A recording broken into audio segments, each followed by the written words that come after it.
Hi guys, and it's KCCP here with another YouTube video. Today I'm going to do 10 mythical creatures that actually existed. This is a top 10 video that I will be reacting to, but don't forget to like, subscribe, comment and share to 3 people to be subscriber of the week. The link will be in the description for you to prove it to me. So,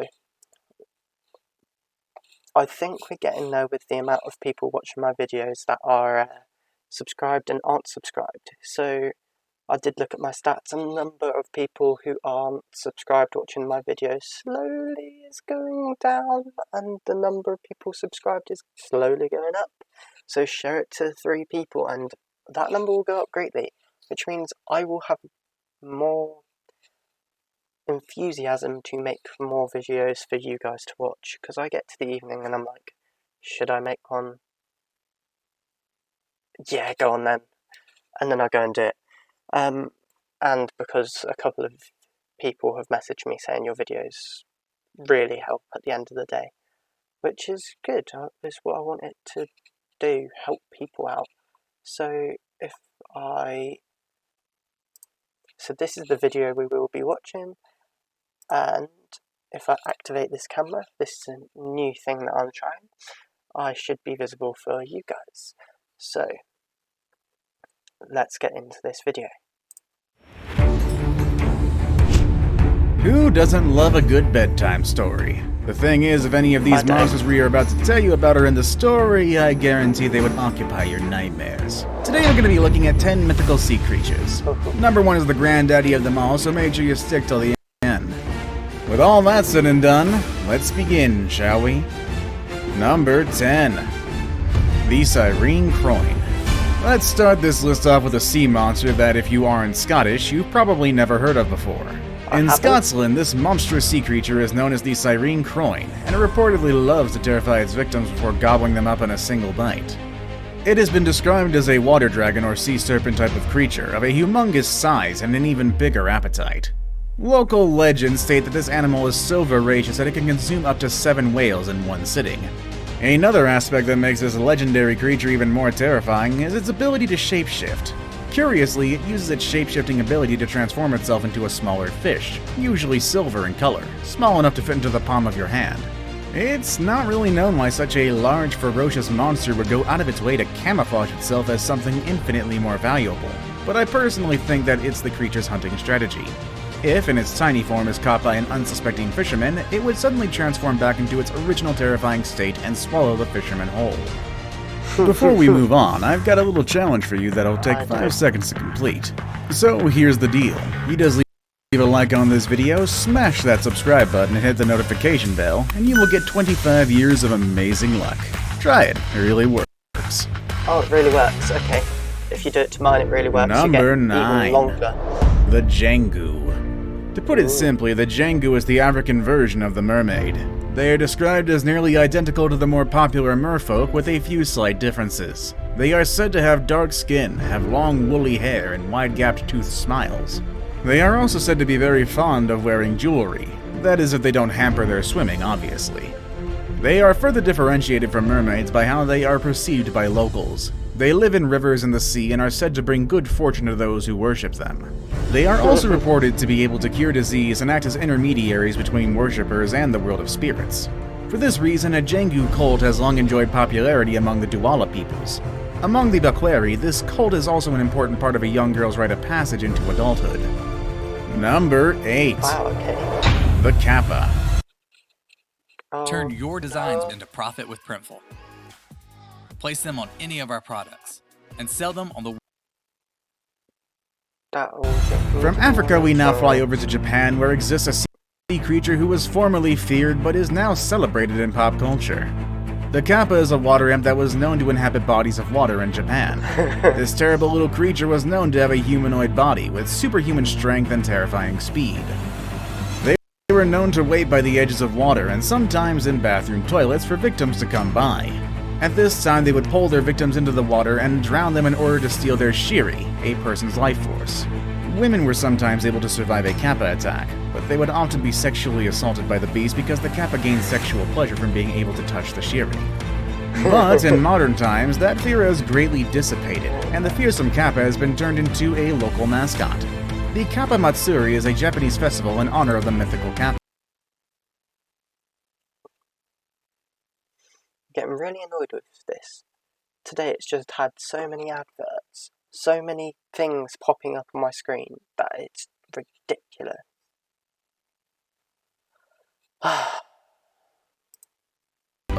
It is held during summer, usually involving parades of people dressing up like the kappa, and is celebrated in various parts of Japan that include Tokyo, Ushiku, Komaki, and Misawa. Number 7. The Leviathan. One of the most famous sea monsters was brought to the forefront by Christianity. This monster is the Leviathan, one of the first creatures to be created by God himself. Leviathan started out as a gentle creature that was contented to roam the seas with its partner. Soon, however, it was corrupted and became a creature that loved to cause chaos and destruction. In order to save the world, God was forced to destroy the female Leviathan so that they could not reproduce. The male Leviathan was left for the time to roam the oceans and cause mayhem. He was known to have many dragon-like abilities and be impossible to kill. This combination made him the most feared monster in history. He was known to delight in causing the water around him to boil at intense temperatures, causing the skin of sailors to melt slowly and painfully. It was thought that to see Leviathan was to be fated for death, as there are no reports of Leviathan being spotted by someone who survived to tell the tale. Number so there's no 6. reports of it being spotted. Scylla. Those of you who have a passing knowledge of Greek mythology would be familiar with this sea creature. Scylla was once a beautiful Nalad who was chased after by many suitors. One day, Poseidon caught sight of her and decided to claim her for his own. That seems to be a recurring theme for most Greek gods. Unfortunately, this caused Amphitrite to become very jealous. Amphitrite decided to poison the water of the spring where Scylla loved to bathe, turning her into a terrible monster. There are several different renditions of what Scylla was turned into. I was using Google Analytics and hated it. With Aribi, I can create any funnel. I'm pretty sure it hates me today. That's another one, in 5 minutes. Some of these renditions say she remained a beautiful maiden from the waist up, but had a terrible serpent's tail and 6 dogs' heads around her waist that hungrily sought out men to devour as part of her revenge. Other accounts say she was made to be a fearsome monster above the waist as well. She is depicted as having 4 eyes and 6 additional necks, each with a terrible dog's head that had 3 rows of shark teeth in their mouths. She is also sometimes said to have 12 tentacle legs and a cat's tail. There were about as many renditions as Zeus had lovers, so there's numerous of them. She was truly terrifying to crews attempting to pass through the Strait of Messina. She lived directly across from a whirlpool monster named Charybdis, and sailors would have to choose which monster they wanted to take their chances with. Though many chose to pass on her side to the strait, they had to sacrifice 6 men to her hungry mouths to do so. Number 5. Charybdis. Of course, if we're going to talk about Scylla, we shouldn't leave her partner in crime out of the conversation. You see, they're like 2 peas in a pod, and one can't be discussed without the other. I'm talking about the Great Whirlpool herself, Charybdis. It is said that Charybdis lived under a small rock on one side of the Messina Channel. She is thought to have been the daughter of Poseidon and Gaia, who was turned into a terrible monster by Zeus. Part of his curse was to make her thirst for the sea so much that she had to swallow large quantities of water 3 times each day. This process indirectly caused whirlpools that is estimated to have been nearly 75 feet across. She was chained underneath a rock on the strait that made it impossible to move from her location. There are also versions of this story that simply claim that Charybdis was the name of the whirlpool in the straits. This version is supported by the fact that there is a whirlpool in the same location. This whirlpool, however, can only affect small ships in extreme weather conditions, not the mighty Greek ships of that day and age. Number 4. Jormungand. Jormungand, also known as the Midgard Serpent, is a snake or dragon who lives in the ocean that surrounds Midgard, the visible world. So enormous is he that his body forms a circle around the entirety of Midgard. He is one of the 3 children of Loki and the giantess Angerbada, along with Hel and Fenrir. He is often depicted as one of Thor's mortal enemies, and a couple of battles between them are recounted in the Eddas. In one, Thor fishes for Jormungand and fails to pull him up, and that's only because the giant Hymir, terrified that this will bring about Ragnarok, severs the line, sending the snake back down to the depths. When Ragnarok does arrive, however, Thor and the Midgard serpent are fated to slay each other. Jormungand likely already. With Kajabi, it's easy Why? to take the knowledge you already have and turn it into a profitable online course. Check it out. I'm pretty sure it knows I'm doing YouTube and just doesn't want me to. Be featured in the religion of the original Germanic tribes, as evidenced by his existence in the later pre-Christian religions of different branches of the Germanic peoples. In fact, continental Germans attributed earthquakes to his movements well into the Middle Ages. I look forward to reading all the comments saying how much I butchered these names. Number 3. I'm not even going to try and Vodyanoi. pronounce them. Vodyanoi is a water-dwelling spirit that lives in rivers, ponds, and streams. According to the East Slavic tradition, Vodyanov is described as a male creature with a flat, flabby body, wide face covered with greenish hair, and a long green beard that stretches down to his feet. For a long time, this creature has been blamed for drowning villagers and causing floods. He was also blamed for attracting and kidnapping young girls by disguising as a beautiful flower on the river's shore. Once he captured them, he took them to a kingdom for his kind, where he forced them to marry and serve him. The Slavic tradition held that the creature originated from the spirit of unbaptized man, or a man who committed suicide. Therefore, he is known to be afraid of Saint Waters. To get rid of him, people blessed the rivers or ponds where he appeared, forcing him to leave. Fishermen, on the other hand, respected him and offered him tobacco as a gift in exchange for good fish. Wow. Now it's time for the day's best pick. Today we're going to take a look at a mythological sea creature so disturbing it's a surprise it's not more well known than it is. Find out just what is next in number 2.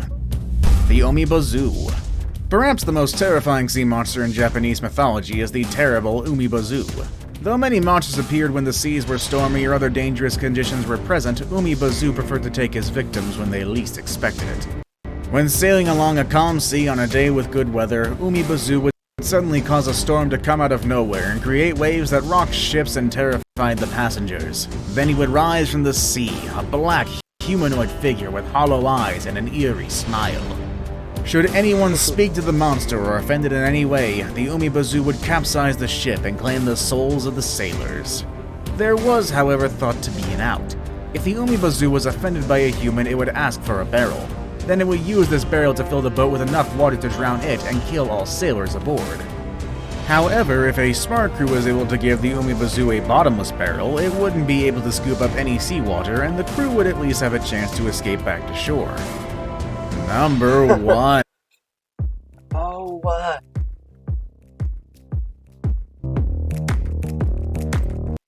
thing is, every time an advert comes up, The Kraken.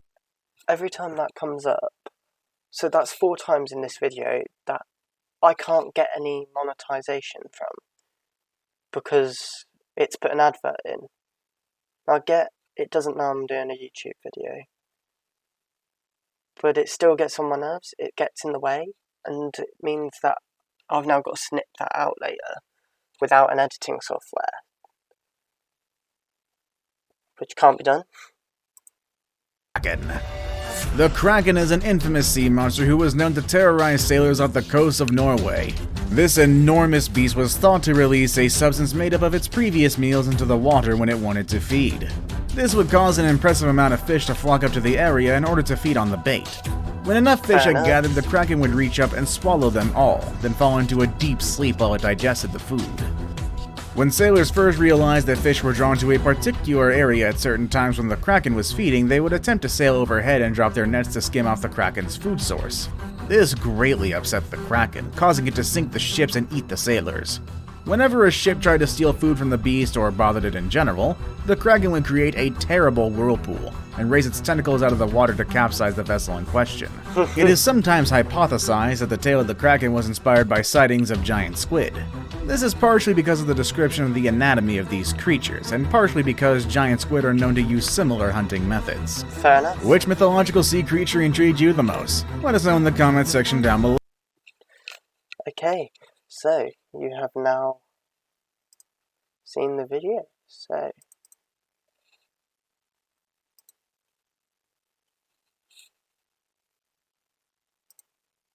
right then, so I hope you enjoyed the video. As always, remember to, I'm going to do it again so I'll get used to it, like, subscribe, comment, and share with 3 people so that you can become Subscriber of the Week. The link to my social medias will be in the description below. Thank you for bearing with me. If there's a load of cuts in this, that's because, adverts. Have a good evening, and I'll see you tomorrow. Bye.